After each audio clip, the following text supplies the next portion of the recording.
They pressed a name tag into my hand. Not mother of the groom. Not even Vivian Ellery.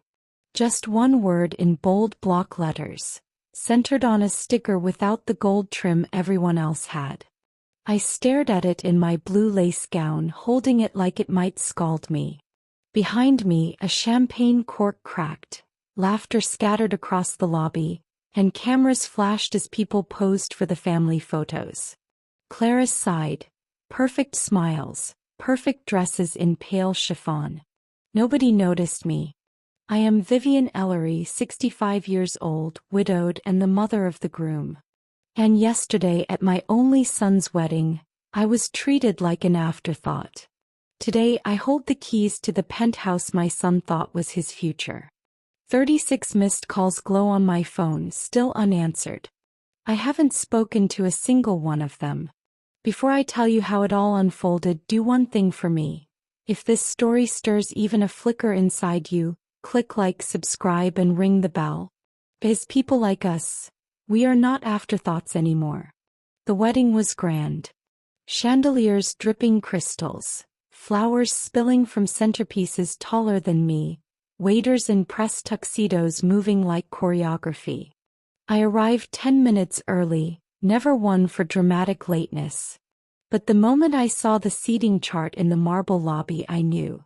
There was no Vivian Ellery in the reserved family rows.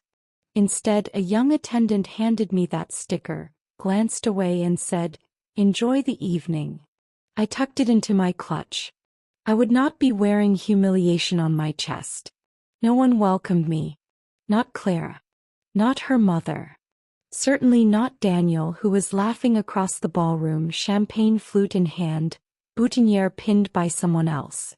At the gift table, I laid down my offering carefully. A white box with a silver ribbon. Inside, folded beneath tissue, was the deed to a $25 million penthouse overlooking the city skyline. Daniel had once called it the cornerstone of his future, the place where he and Clara would build their story. What he never realized was that it had always been mine to give. I passed the dining hall reading the placards. Clara's grandparents. The Whitmore family attorney. Even the florist and photographer had places of honor. My name was nowhere. As I lingered, a woman brushed past and asked if I was with catering. I didn't bother correcting her. Nearby, a man, perhaps Clara's uncle, noticed the tag on one of the gifts. "Look at this. Someone actually wrote Afterthought on their card." "Who does that?" His wife laughed. "That's just cruel." I left before the first toast. Skipped the cake. Refused the group photo. I slipped out a side door, past a waiter with a tray of crab cakes. Outside, the night air cut sharp and true. The irony was that only a week ago, Daniel had thanked me for keeping the peace. Said Clara's parents would appreciate it if I stayed out of the way. Yesterday they printed Afterthought on my name tag. Smiled as they did it. And I walked away without a scene. Now my phone won't stop ringing. Daniel. Clara. Unknown numbers. 36 missed calls, blinking like tiny alarms. But I won't answer. Not yet. Because sometimes silence is the only answer they'll hear. And sometimes the only table worth sitting at is the one you build for yourself. The first time I met Clara, she glanced around my living room like the air itself was stale. She didn't say a word of criticism, she didn't need to. Her eyes carried the judgment well enough. They paused on the floral print sofa Harold and I had bought when Daniel was born, the one where he stumbled through his first steps. Her gaze slid to the worn armrest I leaned against while cradling him in one arm and folding laundry with the other. She lingered on the crocheted coasters, the ones I made during chemo. I offered her tea. Clara gave me a polite smile and said, "Oh, I'm more of a latte person." I told her I didn't own a machine for that. She replied, "That's fine. Your place has a kind of charm." Charm. Like the word you'd use for something outdated but too sentimental to throw away. Daniel cleared his throat.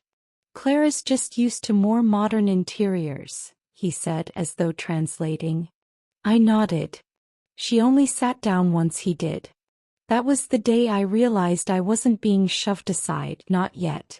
I was simply being softened out of the frame, erased with quiet strokes. A few weeks later they invited me to dinner at the Whitmores' home. I baked my lemon bundt cake, the one Daniel used to beg for on his birthdays. It sat untouched beside the tiramisu their caterer had brought in. Her mother poured me sparkling water with lemon, then launched into a detailed monologue about the renovations for their starter penthouse. Starter, as if 2,700 square feet on 44th Street was only a warm-up course. They talked about tearing out the Biltons. Bilton's Harold designed himself with his own hands. My fingers pressed tight around my napkin. Clara leaned closer with a polished smile and said, I'm sure you understand, Vivian. We just want to make the place feel like us, you know? Our space. Daniel didn't look up from his phone. I forced a nod and said, of course. It's just a place. A lie, but sometimes you survive on lies that sound graceful. One Sunday I brought over a box of old photographs. I thought they might want them for the wedding. Baby Daniel splashing in the bathtub, Harold holding him at the beach, the three of us in matching Christmas pajamas. Clara flipped through them with a hum of disinterest until she stopped at one. She held it up and said, this isn't really the aesthetic we're going for, but maybe a couple could go on the memory table in the back. The back. Where people might pause while picking up coffee or not at all. She handed the box back. We're trying to keep the vibe light, she added. Daniel stood beside her, arms folded, unreadable. I waited for him to speak, to defend me, to acknowledge anything. Instead, he walked me to the elevator and whispered, Mom, can you just try to be pleasant? Pleasant. As though I hadn't already been dissolving into the background with all the politeness in me. Back at home I sat on the porch, the photos spread across my lap. I held one, me sunburned and young, holding Daniel at the lake, no makeup, just joy. I whispered into the breeze, I am trying. 2 days before the rehearsal dinner, Daniel called. My heart lifted foolishly. Maybe he'd noticed. Maybe he had something to say that would tether me back. His voice was careful. Mom, I need to ask you something. I waited. Could you not bring up Dad during the speeches? Silence stretched. He filled it. Clara never met him. Her parents are kind of sensitive about that kind of thing. We just want to keep it about us, the future. My throat clenched. I managed to say, so no mention of the man who raised you. The man who saved every cent to buy the penthouse you're moving into. There was a pause, then Daniel sighed. Mom, don't make this harder than it has to be. I ended the call without another word. The quiet in the house pressed against me as I walked into the kitchen. I reached for the recipe box, pulled out the worn card marked lemon bundt cake. I didn't bake it. I only stood there staring at Harold's handwriting on the back. Add extra zest if she's had a bad week. I folded the card carefully and slid it back into the drawer. That night I opened the safe hidden behind the linen closet. Inside lay the original deed, the transfer papers, the amendment Harold had signed 2 months before he passed, granting me full control. In case they forget, Viv, he had said. I know you won't. I hadn't forgotten. So when Daniel told me, Mom, don't stir things up, I smiled. He didn't realize the waters had already been stirred. All I had to do was wait for the tide to rise. They never invited me to the cake tasting. I found out by accident when Lydia, an old friend from church, asked how the red velvet had turned out. She said she never imagined Clara would choose something so bold. I smiled and nodded as though I'd been there. I hadn't even known they'd scheduled one. Later I scrolled through Clara's Instagram. There she was at the tasting table with her mother and sister, all of them laughing behind perfect squares of fondant. Daniel was in the background holding a tasting spoon, distracted. I noticed the detail that cut sharpest: 3 champagne glasses at the table. One for Clara, one for her mother, one for her sister. None for me. The florist meeting played out the same way. I had always imagined sitting with my future daughter-in-law, sharing the pressed lilacs from my own wedding album, telling her how Harold had left notes tucked beneath each bloom in my bouquet. But that chance never came. When I asked Daniel if they needed help with flowers, he hesitated before saying, "Clara's aunt is kind of leading that." I gave him the answer I always gave. Of course. Another lie stitched with courtesy. Still, I tried to stay close in small, quiet ways. A week before the engagement party, I mailed them a gift, a delicate silver frame, engraved with their initials and wedding date. Inside, I placed a black and white photo of Harold holding baby Daniel on our porch, both of them wrapped in the same towel. Beneath it, a caption: "Love that lasts chooses quietly every day." 2 days later, the box came back, untouched. A note taped to the lid in neat, precise handwriting. "Clara's. We already have enough frames, but thank you for the thought." No salutation. No signature. Just that. I sat on my bed with the note in my hand. My fingers were steady. Some pain doesn't arrive like thunder. It seeps in like winter chill, slow and familiar. I didn't cry. Instead, I opened the wooden box in my hallway closet where our wedding album lived. I slid the note between page 16 and 17, where my own mother's letter rests, written before she passed. Clara's words joined the archive of silences I've carried. They never asked about the gift. Daniel didn't call. That evening, as I poured myself tea, my eyes lingered on the manila folder in the bottom drawer of my desk. I hadn't touched it in months, not since the transfer was finalized. Few people know this, but when Harold was well, we bought shares in a development downtown. The site was an abandoned printing press then.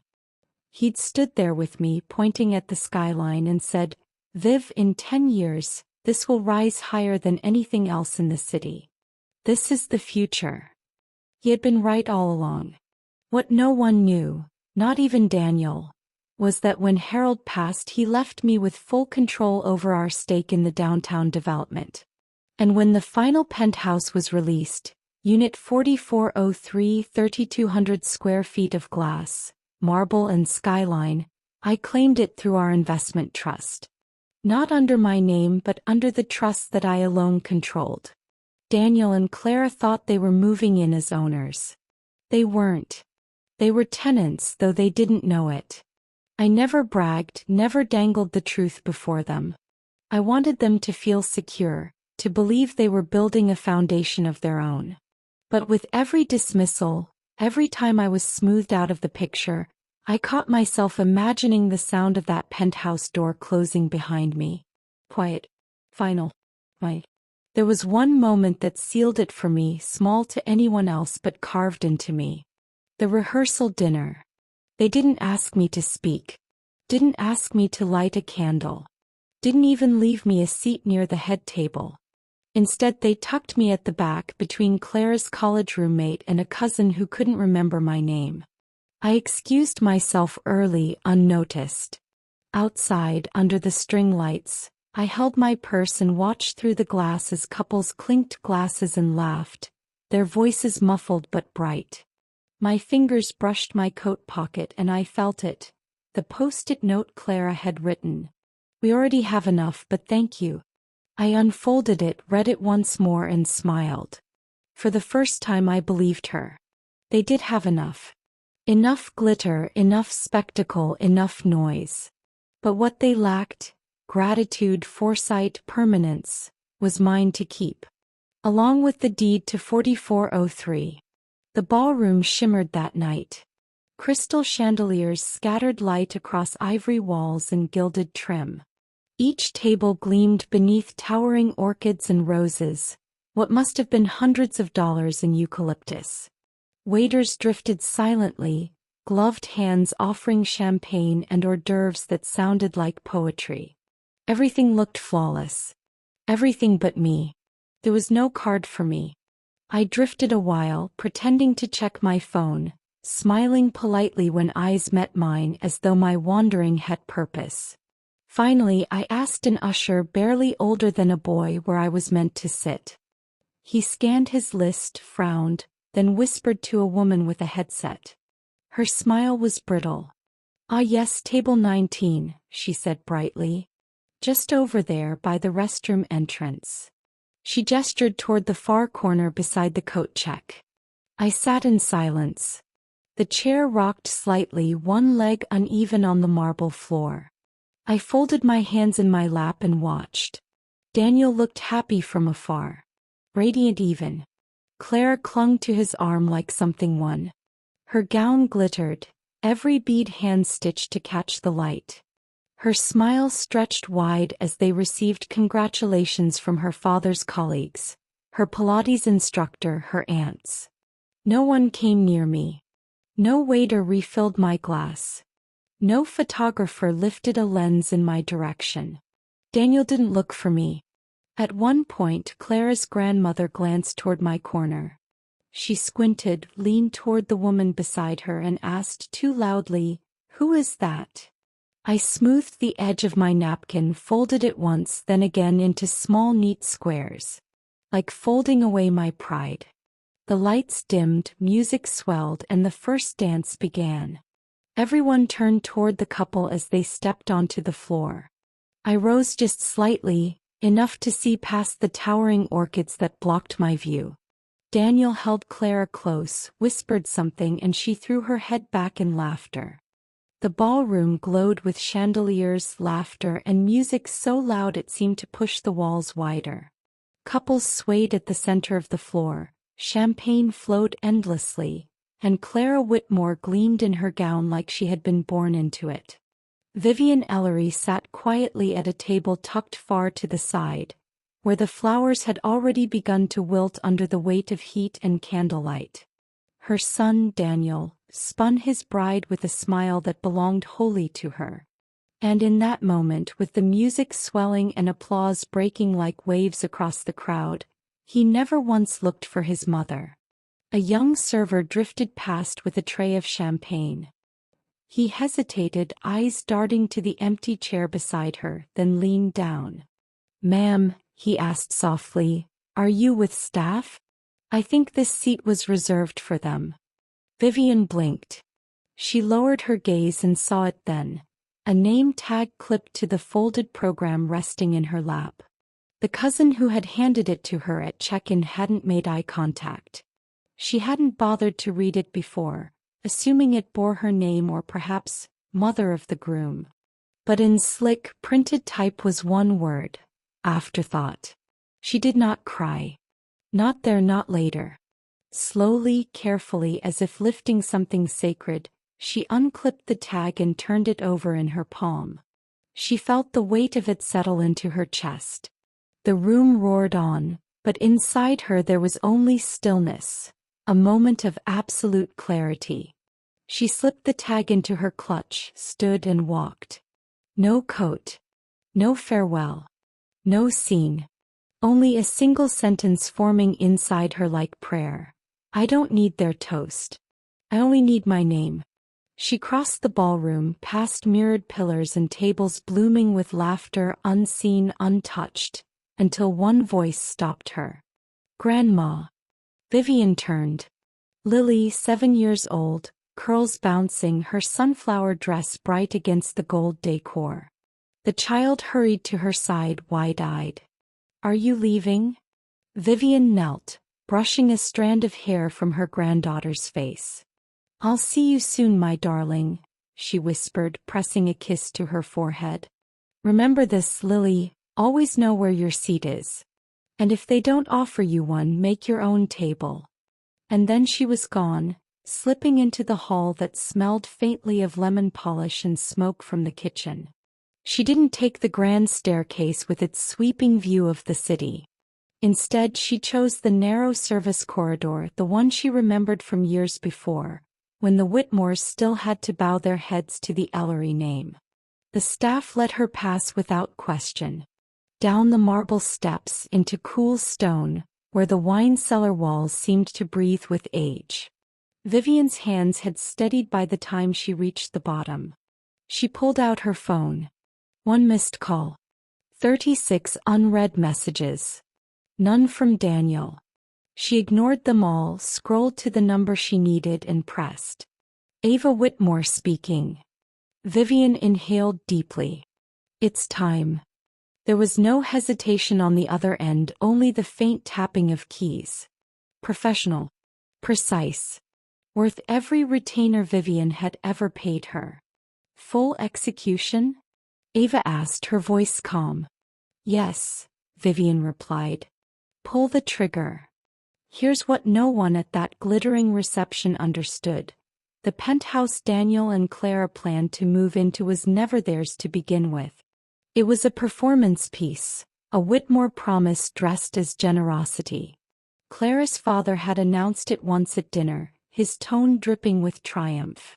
We're giving them the top floor of the Langston. Our gift. But what the Whitmores had forgotten, or perhaps never truly knew, was that Vivian held the majority shares of the Langston Development Group. The tower bore their name, yes, but it bowed to hers. The Langston Tower glittered against the night sky, its windows alive with music and laughter spilling down from the ballroom. Above, glasses clinked and voices rose in cheer for the new couple. Below, in the cool stillness of the wine cellar, Vivian Ellery sat alone on a wooden crate marked with an old vintage label. Her phone glowed faintly in her hand. She had just ended the call with Ava. Everything was set in motion. The Whitmores had made the penthouse their crown jewel gift, parading it at every chance as proof of their wealth and influence.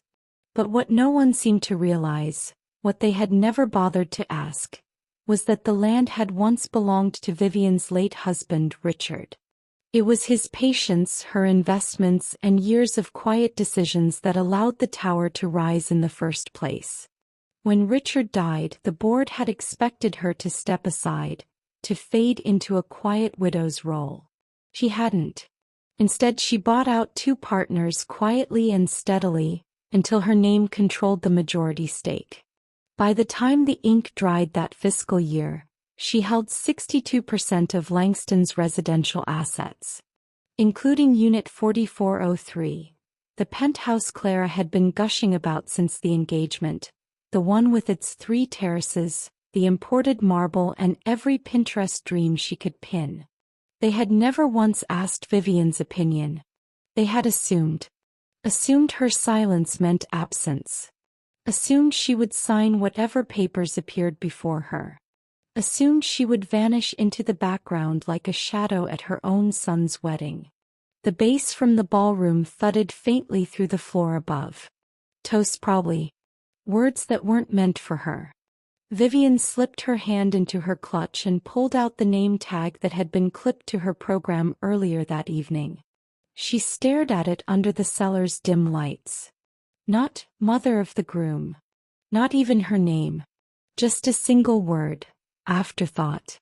She let it rest in her palm for a moment, then whispered to herself, "If you call me the wrong thing, I'll simply correct the record."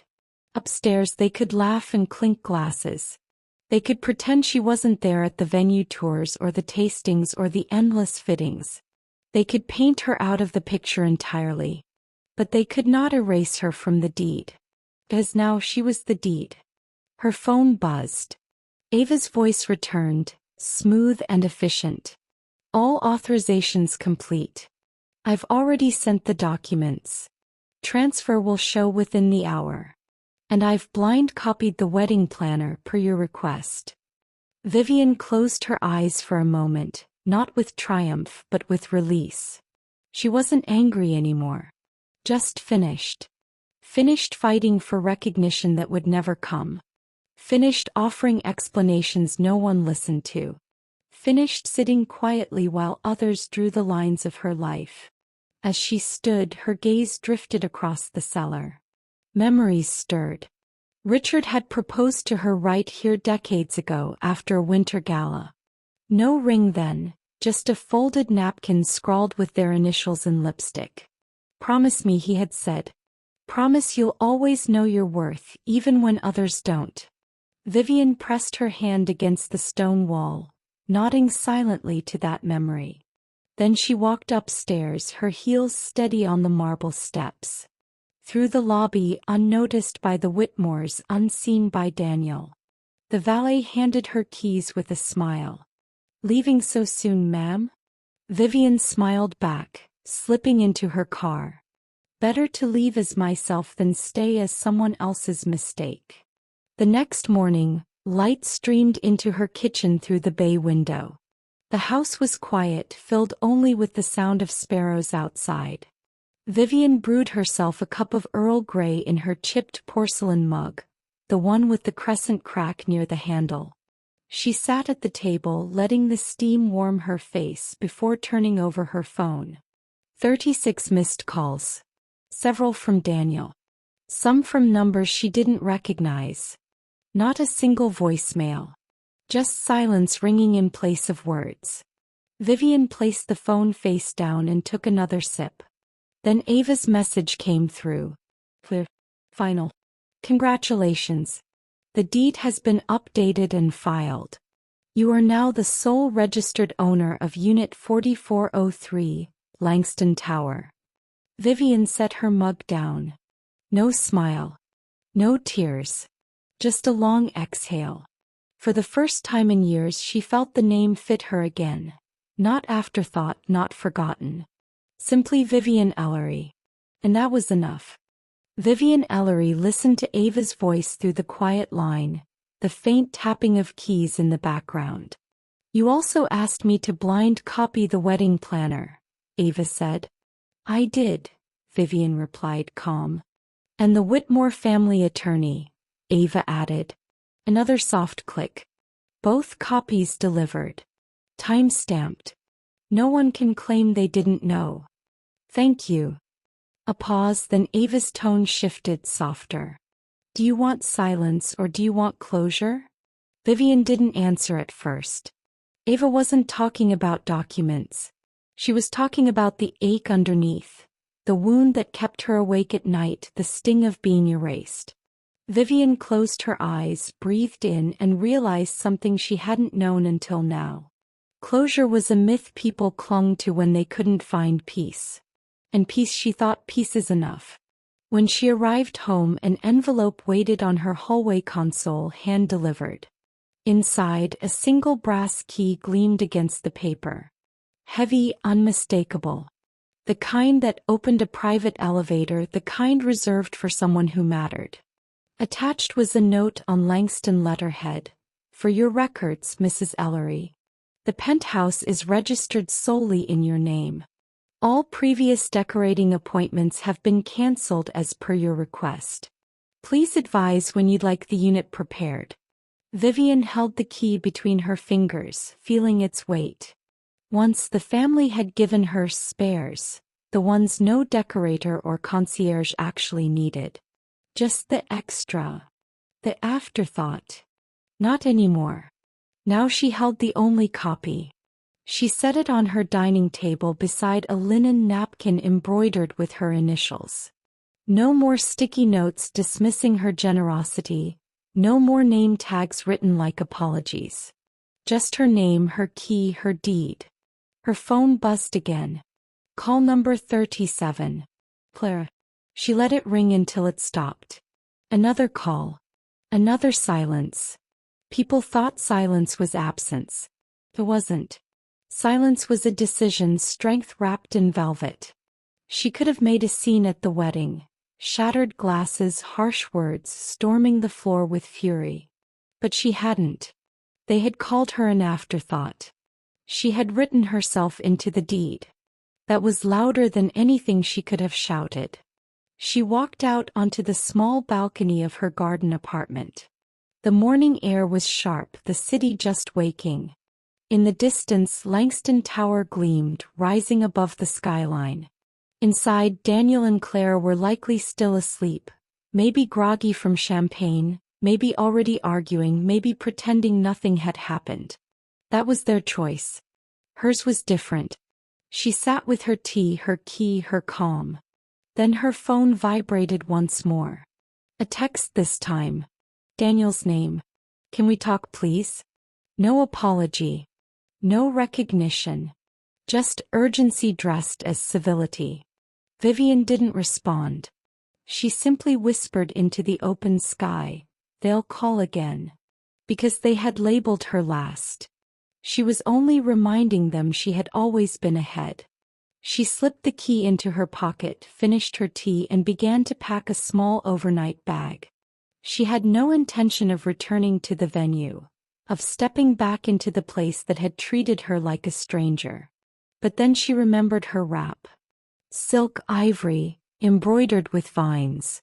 A gift from Richard the year Daniel graduated high school. It was too precious to leave behind. So she went back quietly mid-morning. The staff was already dismantling the ballroom, folding chairs, breaking down floral arches, sweeping away the glitter of the previous night as if none of it had ever existed. The lobby smelled of roses wilting in their vases and champagne drying on marble. That was when she saw her. Someone she hadn't crossed paths with in years. Vivian almost turned back when she saw her, standing behind the reception desk in a charcoal blazer, her hair pulled into a no-nonsense bun gone fully gray. It had been years. Back when their boys were on the same little league team and they baked scones together for PTA mornings that always started too early. Carol looked up from her clipboard, froze, and then her face broke into warmth. "Vivian," she breathed. "Carol," Vivian answered, smiling despite herself. Before she could prepare, Carol rounded the desk and hugged her tightly. "You haven't changed a bit," she whispered. Vivian laughed lightly. "Then I must have aged early." They settled on a bench near the coat check as if no years had passed at all. Carol didn't ask why Vivian had left the reception early. She didn't mention the wobbling chair or the table tucked by the swinging doors. Instead, she pulled something from her bag wrapped in a cocktail napkin. "I wasn't sure if I should keep this," she said softly. "But when I saw it in the trash bin," she handed it over. It was an envelope, cream cardstock, embossed in gold. Across the front, in familiar blue ballpoint ink, was Vivian's name, Mrs. Vivian Ellery. But it had been crossed out twice, the pen pressed so hard it nearly tore the paper. As though someone had wanted to erase her deliberately, decisively. "They told the printers they only needed 48 invitations," Carol said gently, not meeting her eyes. "But I remembered this one. I wrote your address on it myself." It had already been sorted for delivery. Vivian stared at it, something bitter tightening in her throat. But she didn't cry. Instead, she folded it carefully along its creases and said, "Thank you for returning it to me."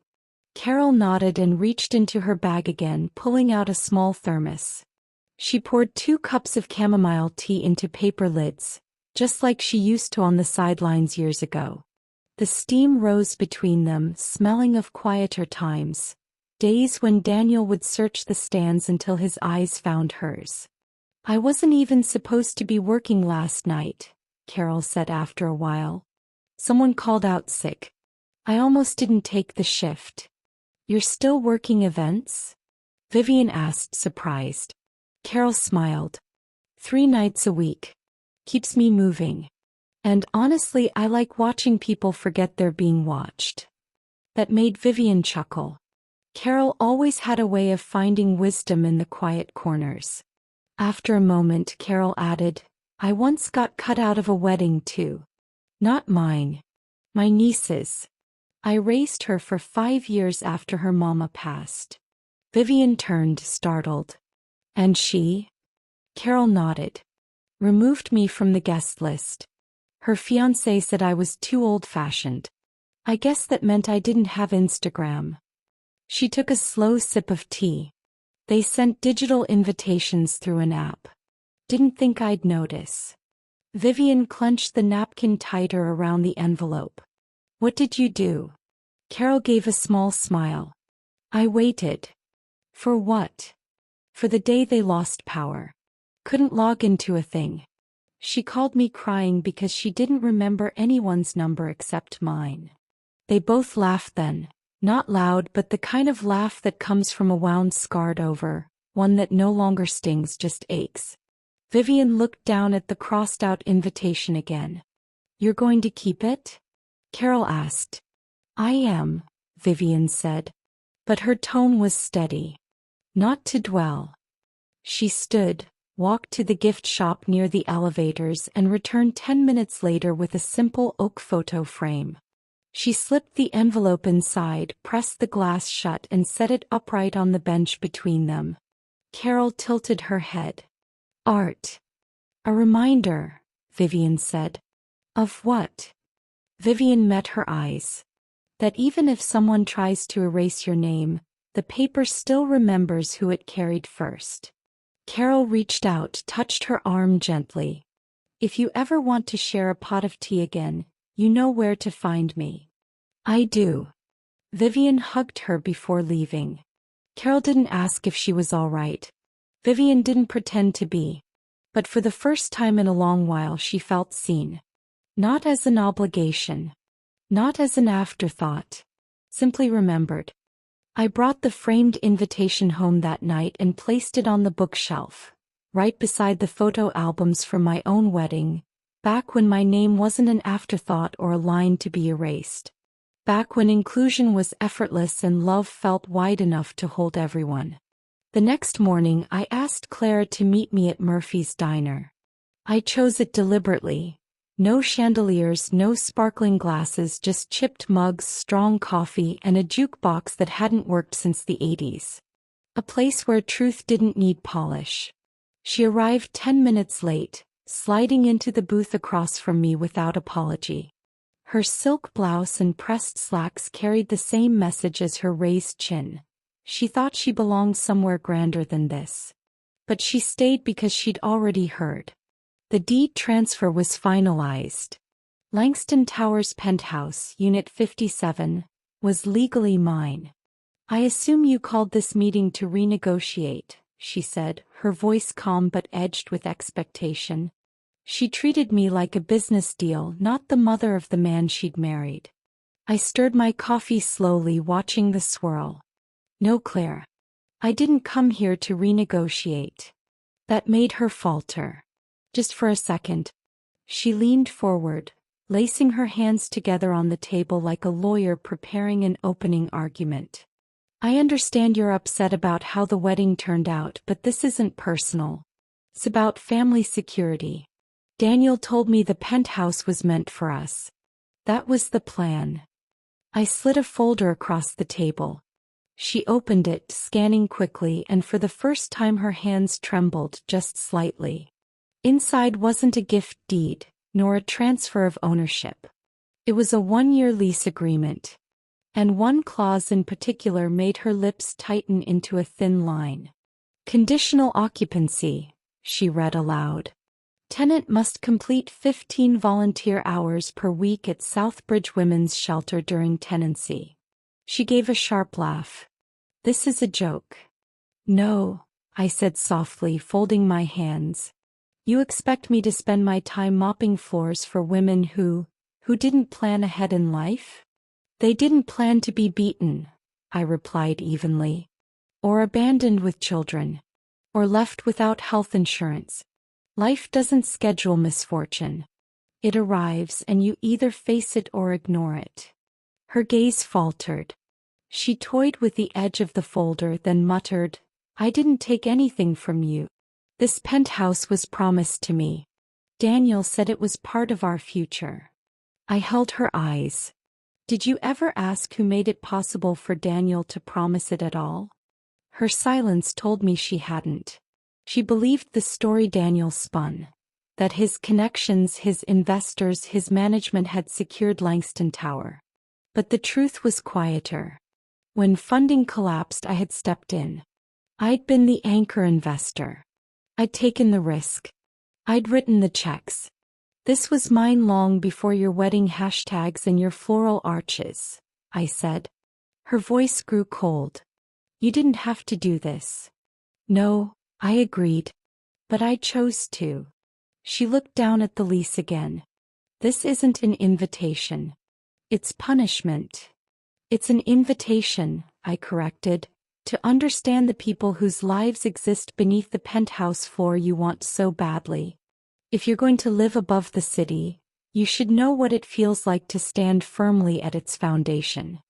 Her hands tightened into fists, though her eyes betrayed something else. A crack in the armor. Recognition, even if fleeting. She pushed the folder back across the table. I need time. You have 48 hours, I told her. After that, it goes to someone else. Her head jerked up. You're renting it to the public? No, I said quietly. To a retired schoolteacher. She has a disabled son. Works 2 jobs. Still finds time to write poetry on Sundays. Clara's face went pale. She stared at me, the silence pressing heavier than any ballroom chandelier. You're doing this to make a point, Clara said, her voice sharp, like she was trying to keep her composure from splintering. I lifted my mug, sipped the lukewarm coffee and replied, I already made it. You're the one deciding if you want to learn from it. We didn't hug. We didn't shake hands. There was no pretense of healing. But as she walked out of Murphy's diner, I noticed something in her stride. Her shoulders weren't as stiff, her steps not as quick. She carried herself differently, like the invisible weight of entitlement had begun to slip from her back. She didn't yet realize how much that burden had dragged her down, but she would. I stayed behind, slid a few bills beneath the sugar caddy, tipped well, and lingered a moment longer. Then I opened my leather planner, circled a date, and closed it softly. Justice didn't always require an audience. Sometimes it was as simple as ink on paper, a quiet boundary drawn where none had been before. I didn't expect her to sign. But 41 hours later, my attorney, Ava, forwarded me the scanned lease. Typed signature. Time-stamped. Clara Whitmore, tenant. The email had a short note attached. Penthouse keys delivered. Move-in confirmed. Shelter shift begins Friday, 9 a.m. I closed the message, leaned back in my chair, and exhaled the breath I hadn't realized I'd been holding. For the first time in months, I whispered to myself, hope. Friday arrived. I didn't call her. Didn't check if she'd shown up. Life has a way of teaching when it's time to learn, especially when entitlement collides with consequence. Rough at first, but eventually fair. The first update didn't come from Clara. It came from Carol. Yes, the same Carol who'd once handed me a crossed-out invitation and brewed chamomile tea from her thermos at a wedding lobby bench. She volunteered at the Southbridge shelter every Thursday. That morning she sent me a picture. Clara stood in the background, awkward in a volunteer apron 2 sizes too big, hair still perfectly styled but expression utterly lost. She was holding a box of canned goods like it might stain her blouse. Carol's caption was dry as dust. She asked if the kitchen stocked almond milk. I didn't laugh. Not fully. Maybe a little. But what I mostly felt was something unexpected. An edge of reluctant admiration. She'd shown up. She could have ignored the lease, checked into a hotel, and spun me into the villain of her life. But she hadn't. She walked through the shelter doors. That mattered. Carol filled in the rest later. That first day Clara hardly spoke. She hovered by the entrance, sunglasses still perched on her head like armor. She flinched when a toddler clung to her leg. She wrinkled her nose when someone asked if she could wipe down the restroom stalls. By noon she looked pale and restless. By 2 o'clock she'd already asked twice if she was allowed to leave early. And then Arlene appeared. Arlene wasn't someone the Whitmores would ever invite to a wedding. Her cardigan had holes. Her knuckles were cracked and raw from years of dish soap and bus rides. 3 of her teeth were gone, but she smiled anyway. She kept a single photo tucked into her wallet. Her son, 10 years old, in a Little League uniform. His name, Dante, written in faded blue ink. She had lost him in a custody battle and lost herself somewhere after that. Now she folded donated clothes with a kind of dignity that ballroom guests in silk gowns could never buy. Clara was folding socks when Arlene walked over. Carol told me she looked ready to recoil, but Arlene didn't give her the chance. "You're new," Arlene said simply. Clara nodded. "You'll probably leave," Arlene added matter-of-fact as she stacked sweaters. That startled Clara enough to look up. Arlene shrugged. "Most do. They come in with clean shoes and pockets full of pity. Then they get bored or disgusted, or they just forget we exist." Clara's jaw tightened. "I'm not here to pity anyone." Arlene smiled then, not the polite, thin-lipped kind, but something weary and knowing. "Good. I've been waiting a long time for someone who doesn't." Later that night, Carol texted me again. Clara hadn't left early after all. She stayed an extra hour. She sat with a woman named Trina, who was 6 months sober and 5 days out of a breakup. She sorted pantry shelves with 2 children who thought macaroni came in every color of the rainbow. And for the first time all day, Clara stopped asking for almond milk. Vivian noticed the bouquet before she even opened the door. White daisies, green carnations. Fresh, modest, nothing that belonged to the world of luxury hotels or high-rise penthouses. No card. No explanation. Just flowers left in silence. She didn't need a name. He knew. Claire had sent them. Not as an apology, not as surrender, but as a first small acknowledgement. Vivian set the bouquet on her lap and sat for a while in the stillness of her apartment. She whispered to herself, "She's meeting the floor." It wasn't punishment. Vivian didn't believe in that. What she believed in was perspective, and perspective lived in places where the mirrors were cracked, where the air smelled faintly of bleach, where pride gave way to humility. Clara was beginning to see, not Vivian, not Daniel, but the people she'd stepped over without ever noticing. And if she kept showing up, they might just teach her how to stand without pressing anyone else down. The knock came later that evening. It wasn't the kind of knock you heard in a penthouse hallway. Too soft. Too uncertain. Almost apologetic. Vivian opened the door to find Leonard Whitmore standing there, Clara's father.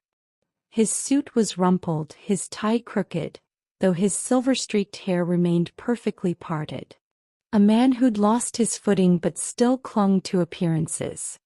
"Mrs. Ellery," he said, formal, restrained. Vivian stepped aside and let him in. The view from the 57th floor sprawled behind her, glass and sky, but Leonard's eyes went downward, toward the streets far below, as though grounding himself. He folded his arms behind his back and stood in silence for a moment, rehearsing something he didn't quite believe. "I suppose congratulations are in order," he finally said. "Clara tells me you're the owner now." Vivian didn't respond. She offered him coffee. He declined. Instead, he took the silence she extended and settled into it like it was unfamiliar. "There was a time I admired your husband," Leonard said after a beat. "Martin was formidable. When I started Whitmore Capital, I went to him. He listened politely. Then he told me he'd rather invest in steel beams and foundation blocks." Leonard gave a clipped laugh. He was right. Whitmore Capital didn't last the year. Vivian remembered. She didn't smirk. She didn't wound him further. She only nodded. "I never told Clara that," Leonard continued. "To her, I've always been the one with answers, the one in control. The architect of her world. But you," he paused, searching for the word, "you're rewriting her story. And I fear she isn't ready for it." Vivian studied him. Not with contempt. Not even judgment. Just the sharp memory of years where men like Leonard had assumed her role was to listen quietly and nod. "I don't hold grudges, Leonard," she said at last. "But I remember every no." His jaw tightened, then loosened again. "I'm not here to ask you to undo anything. What's done is done. I came to ask for a bridge. A way forward for Clara.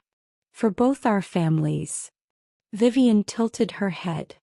"Is that why you're here? Because she's uncomfortable? Or because she's changing?" For the first time Leonard faltered. He exhaled heavily, the weight of pride slipping for just a moment. "She's trying," he admitted. Vivian walked to her desk, opened a drawer and drew out a folded slip of paper.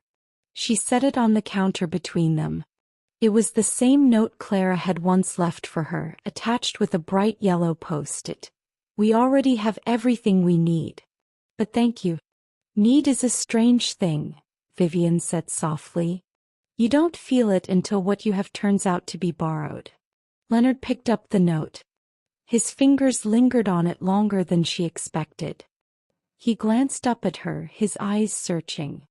"No money then," he said finally. "No," Vivian replied, her tone firm but not cruel. "But something else." She slid a white envelope toward him. Inside was a copy of the lease Clara had signed, her typed name beneath the conditional clause highlighted in yellow. Vivian Ellery watched Leonard Whitmore study the paper she had slid across the counter. His hands, once steady in boardrooms and negotiations, trembled faintly as he read the clause for a second time. Tenant agrees to maintain active participation in the Mayfield Shelter Rehabilitation and Outreach Program, minimum 3 days per week for the duration of the lease term. When he finally spoke, his voice carried the weight of old pride cracking. "You're making her work for the roof over her head." Vivian's eyes didn't flinch. "I'm giving her the ground to stand on. For once, she'll know what it feels like to hold something because she's earned it." Leonard set the paper down with a sigh, shoulders bending as though the truth pressed into him harder than her words. "She won't understand it. Not at first." "She doesn't have to," Vivian said calmly. "She just has to keep showing up. Understanding comes later." His jaw shifted, his face caught between defense and reluctant respect. "She's not you, Vivian."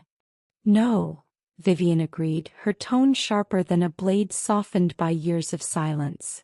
"She never had to be. But she also doesn't get to pretend I never existed." The silence between them thickened, not cold, not angry, just heavy, like a truth that couldn't be carried by one person alone. Leonard's eyes softened for a flicker of a second. "She was raised to believe comfort was her birthright. You're trying to show her compassion has to be earned." Vivian almost smiled. "Your company folded when Harold told you no. You built anyway. Now I'm telling her no. Let's see if she finds a way to build." Leonard lingered longer than expected. At the door he turned, his voice lower, almost human. "If Harold had said yes back then, Clara's life, my family's life, would have been different." Vivian met his gaze with clarity unshaken. If he had said yes, she might never learn what it means to say yes to someone who truly needs it. When the door closed, Vivian didn't feel victorious. She felt steadied, as if her spine had realigned after years of bending. Justice, she thought, didn't always thunder. Sometimes it whispered. Sometimes it came wrapped in a crumpled suit, asking for a kind of mercy it had never extended. But the next knock arrived too soon. Too sharp, too familiar. Vivian opened the door and there stood Daniel. Her son's coat was the one she'd bought him in med school, but it looked heavier on him now. His eyes weren't tired from patience. They were tired from living with a story that was starting to fracture. "Can I come in?" His voice carried more hesitation than he meant it to. Vivian stepped aside. He didn't sit. He paced like Harold used to pace when he wanted to argue himself into being right. "I heard from Clara's father," Daniel began. His tone was clipped, but his jaw revealed the storm underneath. She's been scrubbing floors at that shelter. Is that what you wanted, Mom? To humiliate her? Vivian tilted her head, her voice low but steady. Humiliation? Or illumination? He scoffed, running a hand through his hair. Come on. You've made your point. You own the penthouse. You hold the leverage. But dragging her through this, it's not like you. No, Vivian admitted. Her eyes held him steady. It's not like the version of me you prefer. The one you kept in a box labeled "Don't ruin the mood." Daniel froze. What's that supposed to mean? It means you came here to ask if I had to go this far, Vivian said. And I'll ask you, when you saw me sitting alone at your wedding dinner, did you feel anything? Or did you look away? The silence that followed pressed harder than any argument. Daniel's mouth opened, but no words came. You were raised by a woman who stood in food stamp lines with you on her hip, Vivian continued, her voice trembling only with truth. A woman who worked nights, skipped meals, patched debts left by your father. And somewhere along the way you decided she could be set aside. At your own wedding. At your own table. Daniel didn't defend himself. He didn't dare. But when his voice came, it carried a sharp edge. Do you even care what this is doing to us? Vivian inhaled slowly, exhaling the years she had held in. You're afraid of what it looks like. I'm afraid of what I've become. A mother who swallowed enough insults in silence that her son forgot she has a voice. She stood to meet his height, her eyes steady and unblinking.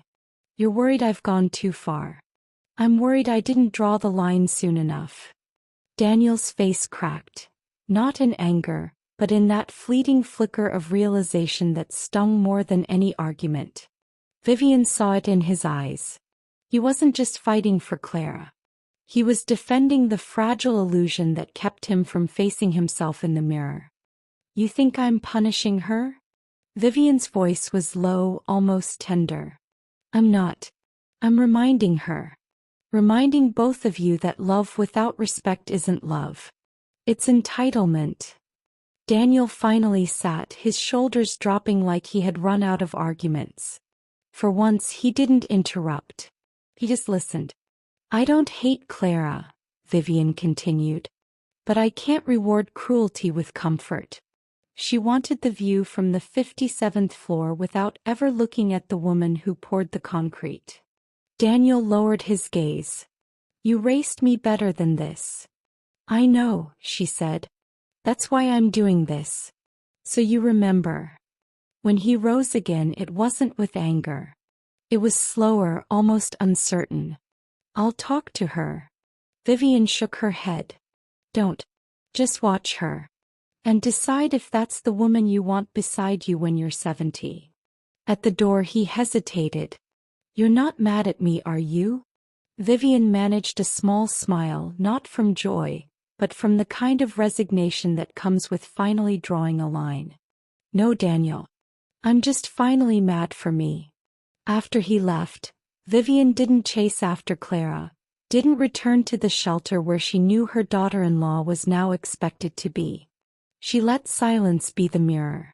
Silence had a way of cutting sharper than lectures ever could. It was Carol, one of the volunteers, who passed along the whisper. Clara had begun arriving early. No designer clothes, no perfume. Just herself, bare, unvarnished.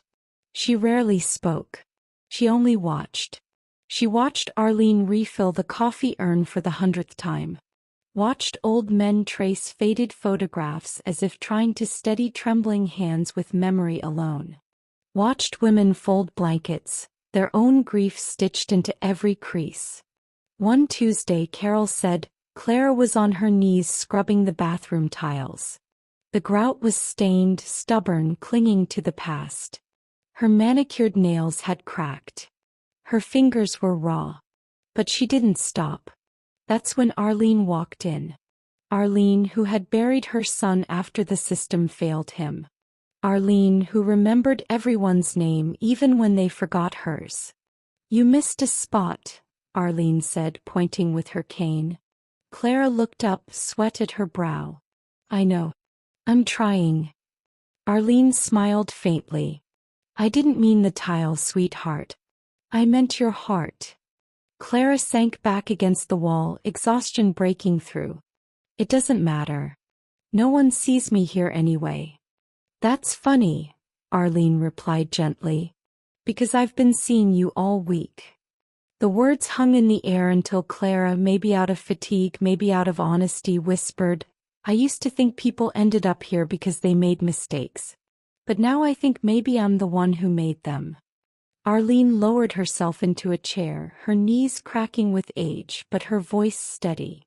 We all make mistakes. That's not the point. The point is who you become when no one's looking. Clara swallowed.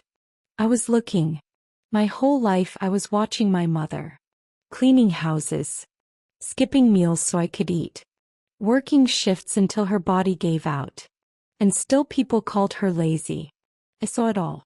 But I never said thank you. Where is she now? Arlene asked softly. Clara hesitated, her voice breaking. She collapsed at work. Heart failure, they said. Silent.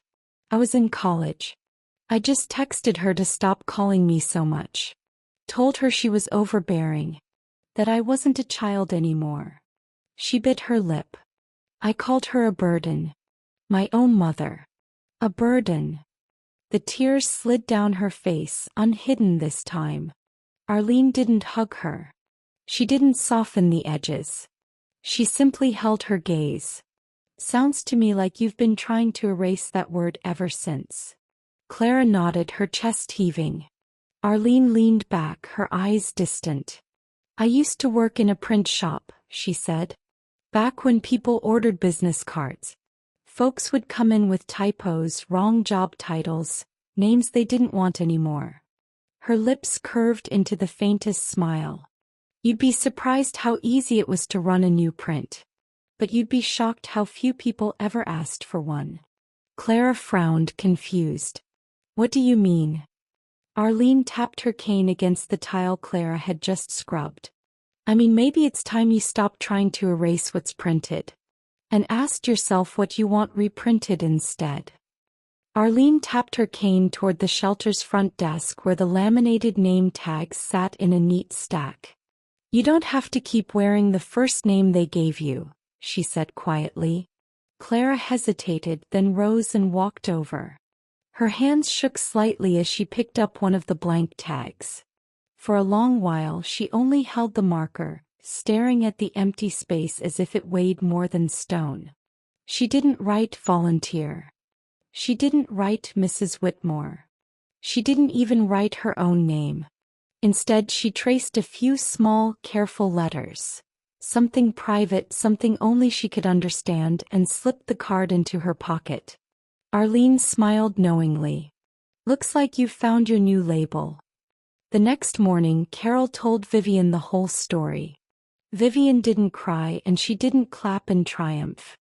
Instead, she sat by the window longer than usual, letting the sunlight spill across her lap like something sacred. Because somewhere across the city, the same young woman who had once erased her name from a wedding invitation had just written something new for herself. Not on paper for others to read, but on her own soul. The mail arrived not long after. One envelope caught Vivian's eye. No return address, but the handwriting was unmistakable. Carol's looping cursive, her letters sprawling just a touch too wide. Inside were two things. The first was a black and white photograph.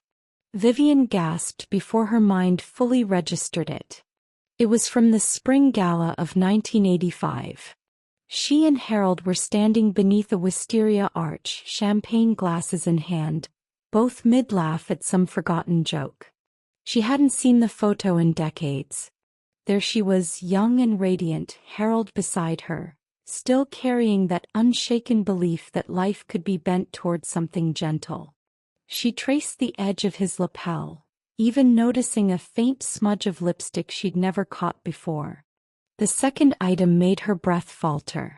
It was a copy of Daniel and Clara's wedding invitation. Her name had been violently crossed out, a thick black line slashing through Vivian Ellery. Carol had found it tossed in a hotel bin, patched it together with tape and made a copy. On a yellow sticky note Carol had written, "In case you ever need to remember who you are." Vivian placed the photo and the invitation side by side on the table. After a long moment she rose and pulled down an old photo album that hadn't been touched in years. The spine creaked as she laid it open. Inside were pages of faded snapshots. Daniel missing his 2 front teeth, Harold holding him in the garden, Vivian herself in a maternity dress, laughing under a sagging clothesline. At the back she slid the torn invitation into a clear sleeve behind a family Christmas photo from 1992. Then she placed the black and white gala photograph carefully beside it. Her hands hovered over the pages before she reached for a plain note card. No letterhead, no embellishment, just white cardstock with a thin gold trim. She began to write. To the one who once called me unnecessary. I used to think I had to earn my place in every room. That being invited meant I should accept whatever terms were offered. I thought quiet suffering was its own kind of grace. So I stayed silent through the interruptions, the dismissals, the jokes that stung, the whispers that I was too much or not enough. I wore those labels like worn coats and tried to smile for the family portraits. When you crossed my name off that invitation, you weren't just removing a guest. You were trying to erase a history. But let me remind you, I was there. I was there when Daniel woke screaming from night terrors. I was there at every school conference, every science fair, every feverish night. I held the scraped knees and the broken hearts. I was there when no one else was. Her pen stilled. She let the words sit on the page, not rushed, not angry, just true. I gave more than I ever thought I had in me.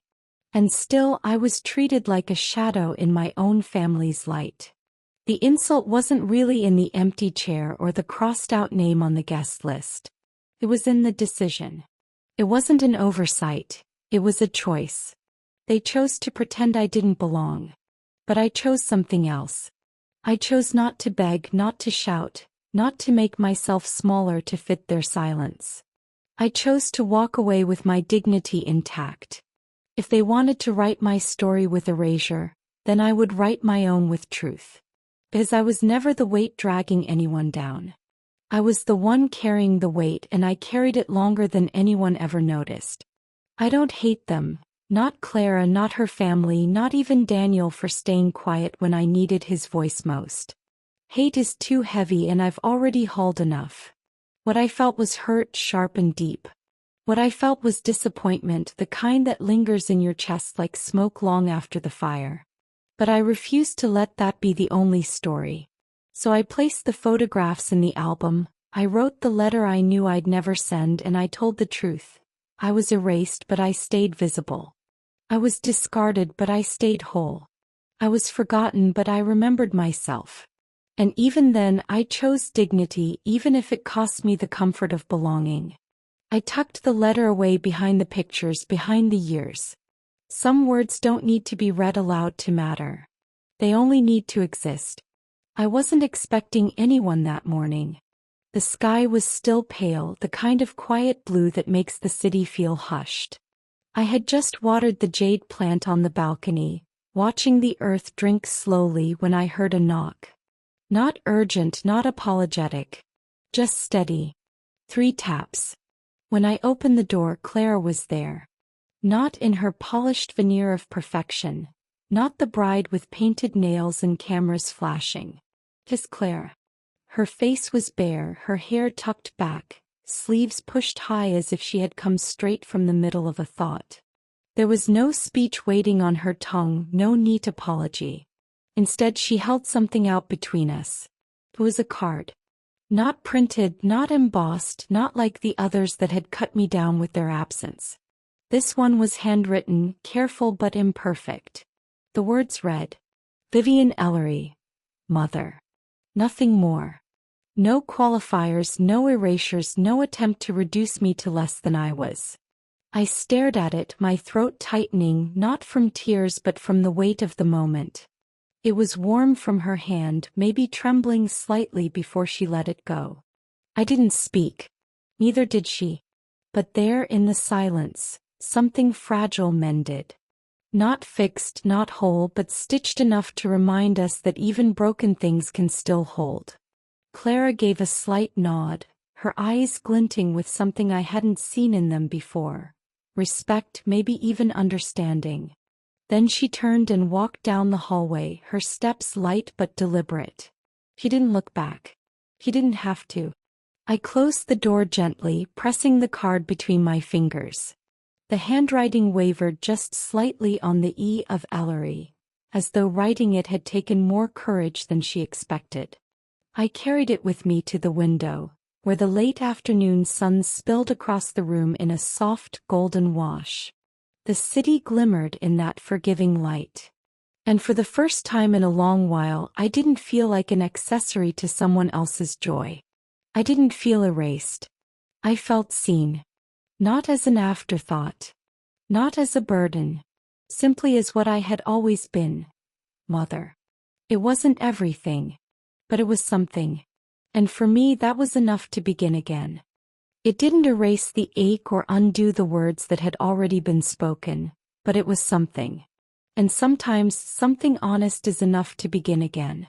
The balcony door was cracked open and I stepped out barefoot, the boards warming the soles of my feet. Below me, the city carried on as if nothing had shifted. People rushing to catch buses, dogs pulling at their leashes, voices drifting in and out like passing music. Above me, the sky was startlingly clear, an impossible blue without haze or shadow, open and wide in a way that made breathing feel easier.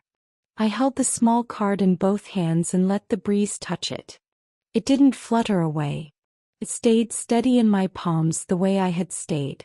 The night before, snow had fallen thick and slow, covering cracked sidewalks and rusted fences with a forgiving white. By morning, the city looked softened, as if someone had given it permission to begin again. I arrived at the shelter earlier than I needed to, carrying a box of scarves I'd knitted in the quiet hours of long evenings. I hadn't told anyone I was coming. Inside, the dining hall had been cleared, long folding tables pressed against the walls, each one stacked high with coats, boots, gloves.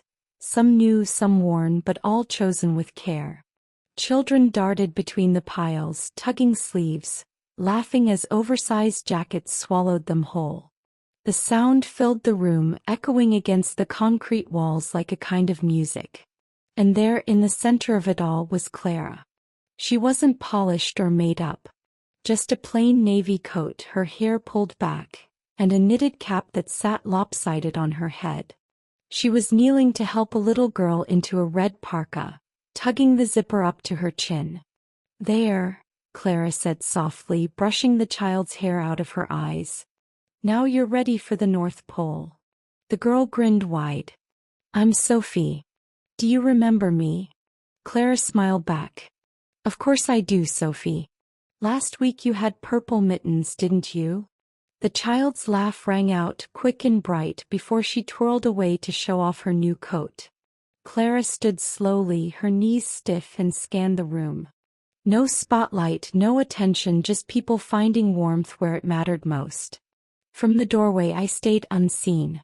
Loretta, who had been running the shelter longer than anyone could remember, stepped up beside Clara and touched her elbow. "You've done something good today." Clara let out a small laugh, almost embarrassed. "I only handed out jackets." Loretta shook her head. "No. You showed up. You looked people in the eye. You remembered their names. That's the part that matters." There was a pause before Loretta asked quietly, "You came because of an obligation. But why did you stay?" Clara's gaze followed Sophie, who was spinning in circles with her arms stretched wide. Her voice was low, almost hesitant, but steady. "Because she remembered my name." Loretta gave her shoulder a gentle squeeze, and for a moment time stilled. It wasn't dramatic. It wasn't loud. But it was healing. I stepped back before they noticed me. This moment was hers, not mine to intrude upon. I sat in the hallway, listening as the laughter and chatter spilled outward through the cinder block walls.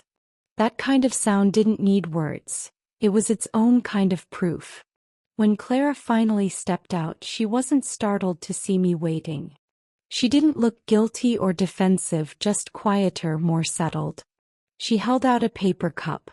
"Extra marshmallows," she said, handing it over. I remembered. I took it, warmth seeping into my fingers. "You did." We walked outside together.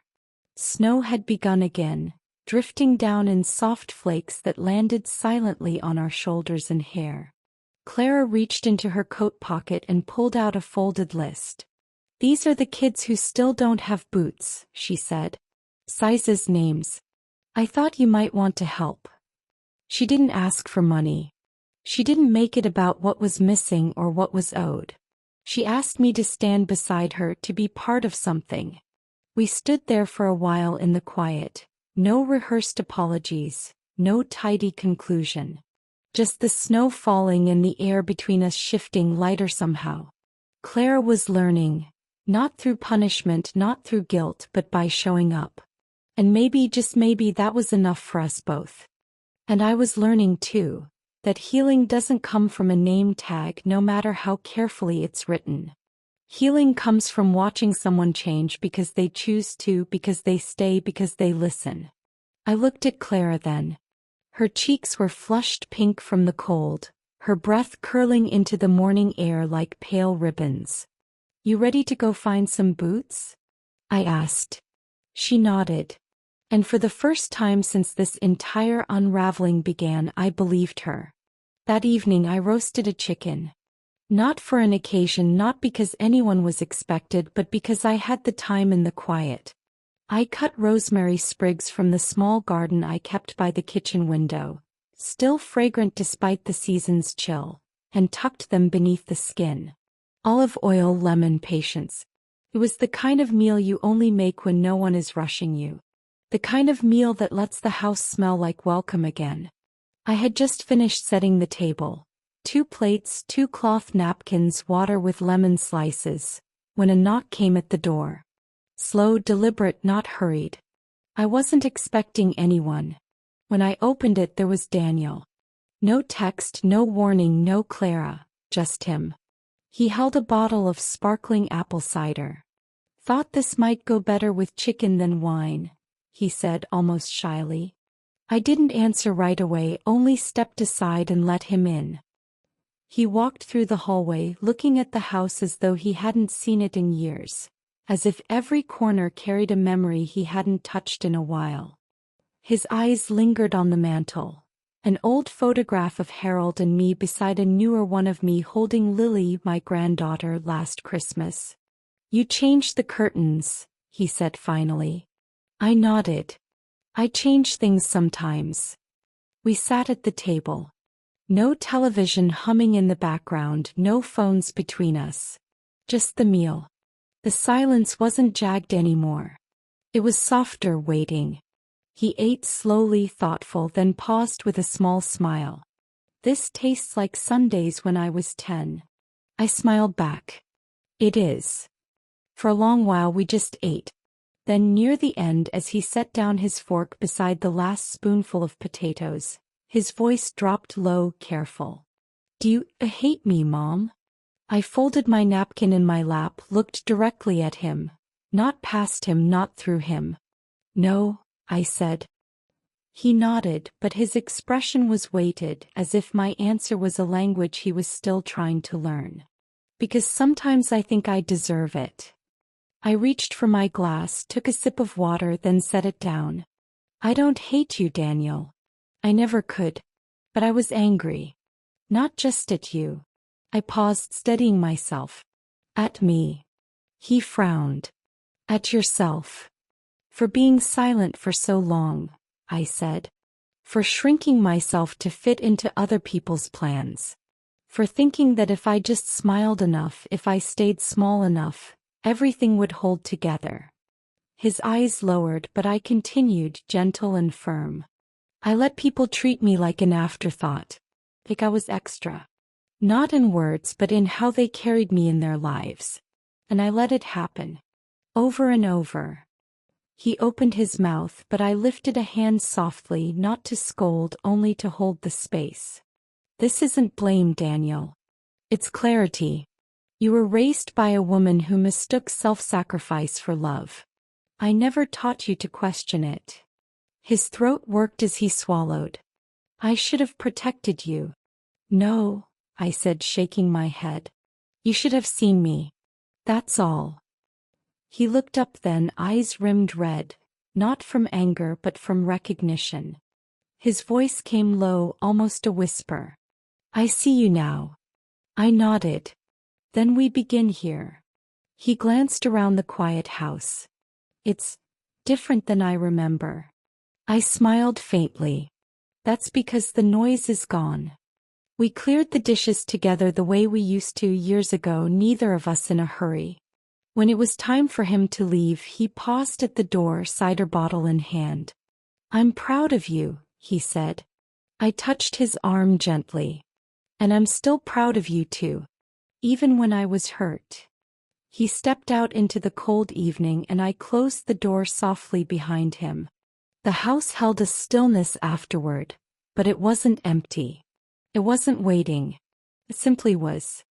I poured myself another glass of cider and lit the candle in the center of the table. Its flame flickered gently, warm against the quiet. Sometimes redemption doesn't arrive with a bang or a grand speech. Sometimes it comes in the form of roast chicken, silence shared, and a son who finally says, I see you. Sometimes it felt like a husband coming home late to supper, though the chair across the table had been empty for years. Sometimes it sounded like two people sharing a meal in silence, not because there was nothing left to say, but because care had already been proven too many times to need words. Tonight that silence belonged to me alone. The house was still, the phone finally quiet, no knocks at the door. Just the steam from my peppermint tea and the envelope waiting on the desk, untouched for weeks.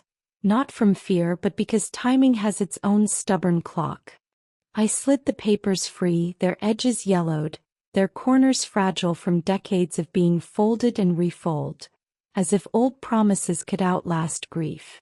They were the original trust documents, written when life seemed certain, when the future was a map already traced in ink. I laid them out flat, then pulled a blank page beside them. Pling. Waiting. Ready. I didn't call Daniel.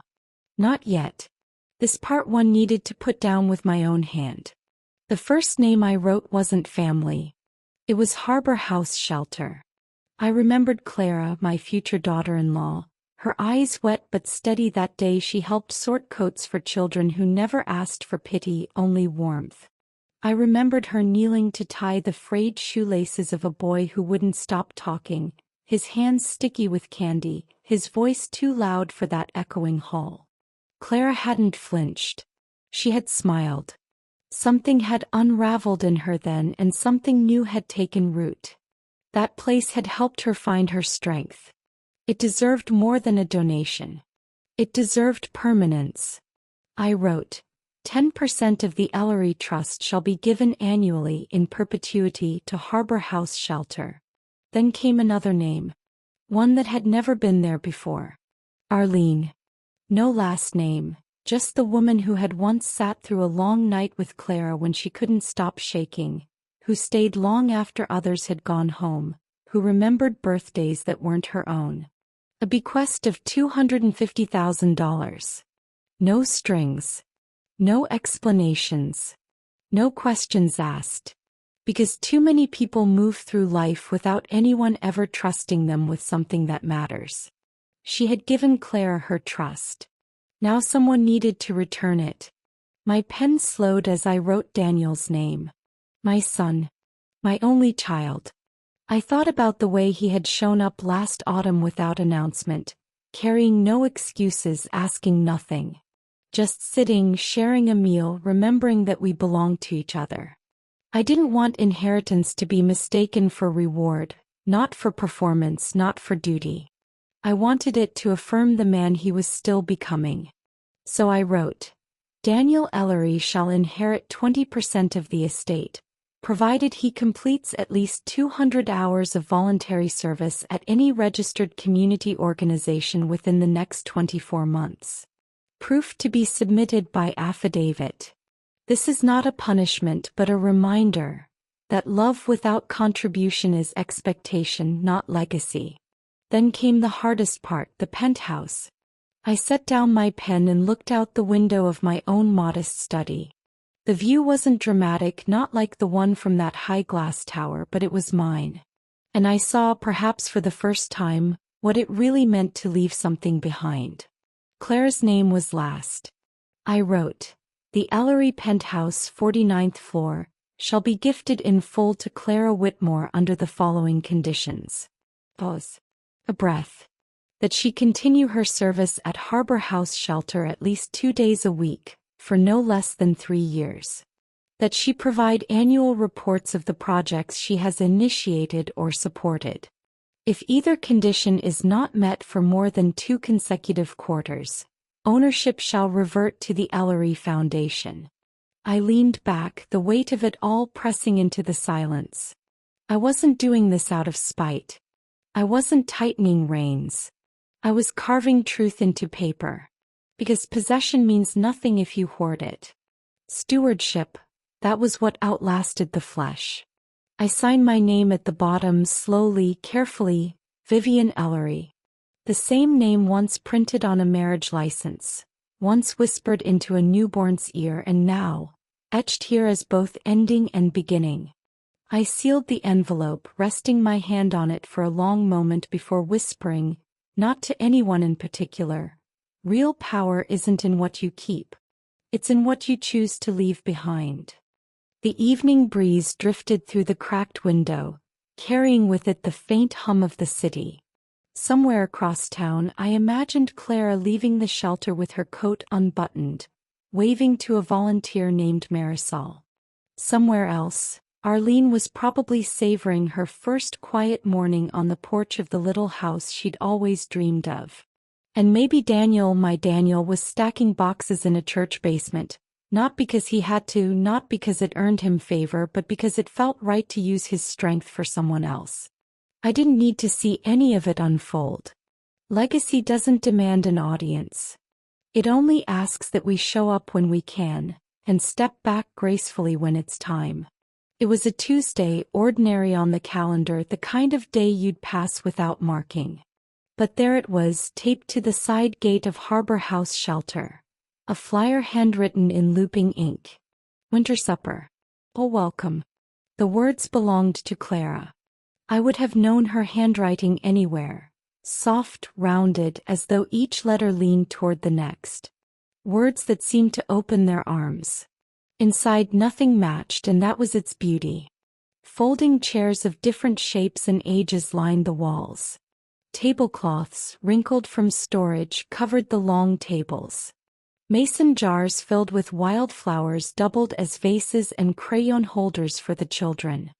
Perfect in its imperfection. Everyone wore a name tag. Not flimsy stickers, but thick cardstock cut carefully by hand, black ink in full names.